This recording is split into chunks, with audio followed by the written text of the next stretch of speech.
Ndugu zangu, nimesema nitakutana na vyama vya siasa kwa mwaka mara 3 ili tujadili yaliyopo nchini kwetu, maendeleo yetu kiuchumi, kijamii, kisiasa, kwa sababu hakuna mwenye nini wanasema hati ya kusema mimi hii nchi ni yangu, kwa nitafanya ninavyotaka. Maendeleo ni ya wote.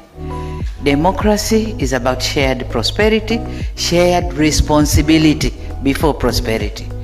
Ni kuwajibika kwa pamoja, na tukiwajibika kwa pamoja serikali inatenda iliyowekwa na chama kilichoshinda, lakini mbele huko faida ni kwetu sote, si ndio? Tuko vizuri, lakini mwenzetu mmoja bado anaendelea kutafakari. Tunaendelea kupokea misukumo yake, conditions zake, matakwa yake, tunaendelea.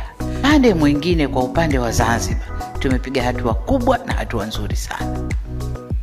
Ule sitofahamu ambayo ilikuwepo, wakubwa wetu, marais wastaafu wametusaidia kuendesha mazungumzo mpaka tumefikia pahali tumekubaliana, na kama mlivyoona tulisaini. Kazi kubwa iliyoko mbele yetu sasa kuzungumza na kutekeleza yale ambayo yamo katika tulioyasaini.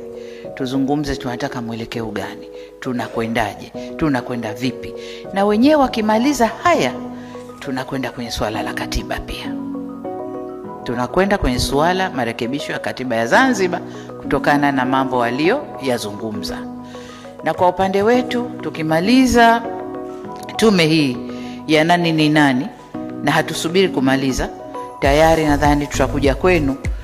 Tayari tunataka kuunda tume ya maridhiano ili kuharakisha mwenendo wa katiba au swala la marekebisho ya katiba. Kwa wakati hawa wanaendelea na investigation, kwa sababu mambo hayahusiani, hawa wa reconciliation na wenyewe tutawatangaza na wenyewe waanze kazi ili tuanze kushughulikia masuala ya katiba.